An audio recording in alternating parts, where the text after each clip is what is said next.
I watch CNN, I watch Fox, I watch CBS, and in this case, there's a lot of things not being said.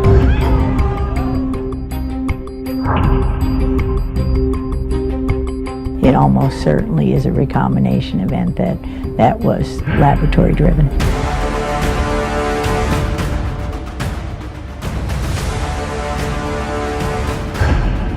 This is just the essential nature of Chinese communism. Chinese communism is evil. Every person it harms is directly attributable to the Chinese Communist Party.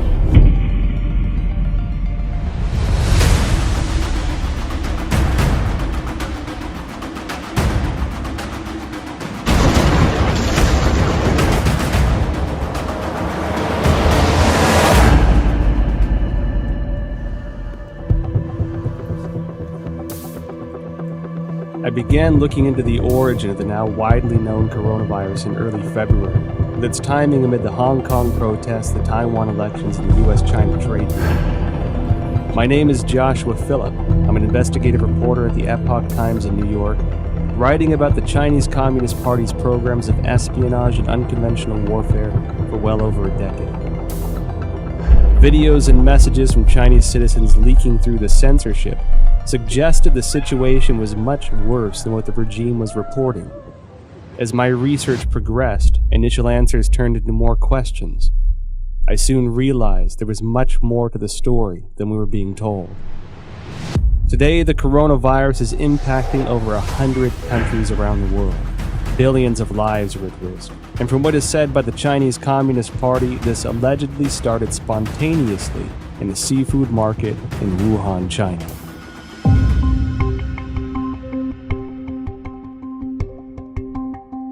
Wuhan is the capital of Hubei province, the largest city in central China.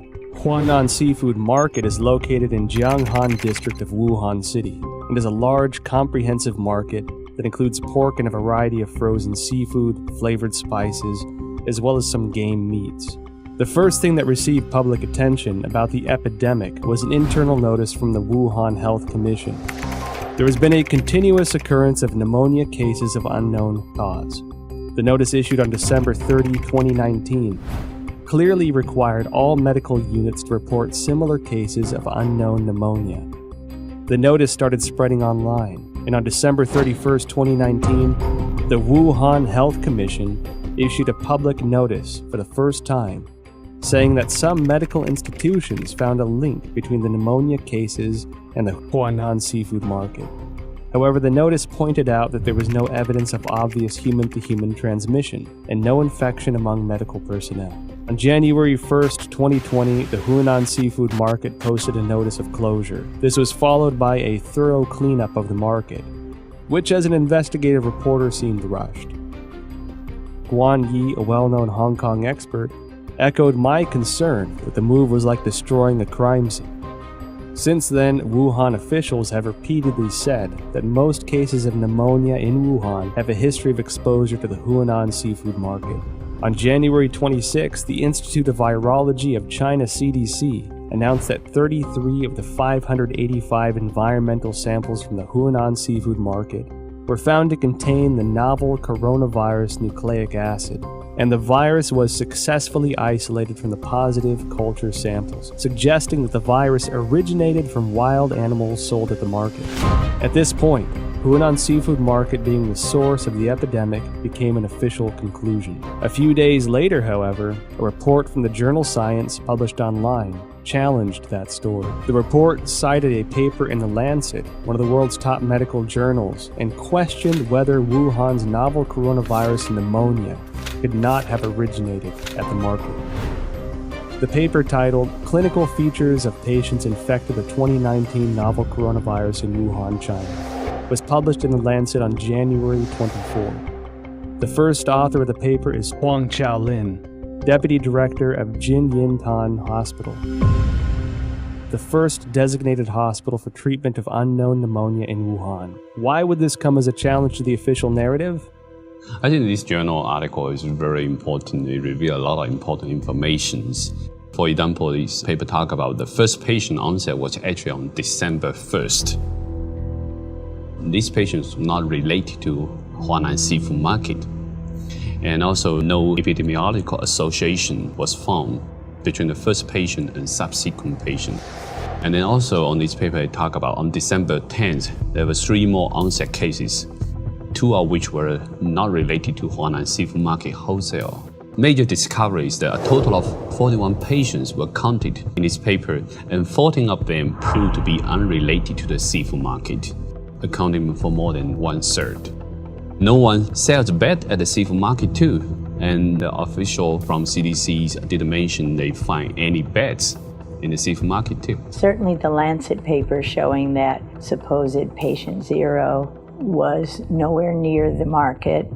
Secondly, that there are no bats in the seafood market or anywhere close. The idea of the spread so fast through a population, just the way it was said through the seafood market, is highly unlikely and improbable. On January 29th, The Lancet republished an analysis of 99 confirmed cases at Jinyintan Hospital, of which 50 had no history of exposure to the seafood market. According to the New England Journal, of the 425 cases confirmed, 45 cases onset before January 1st had no history of exposure to the seafood market. Notably, the authors of the 2 Lancet papers in the New England Journal of Medicine are doctors and medical experts in mainland China. Daniel Lucy, an epidemiologist at the University of Georgetown, said in response to the Lancet paper that if the data were accurate, the first case would have been infected by the virus already in November 2019, because of the incubation period between infection and symptoms.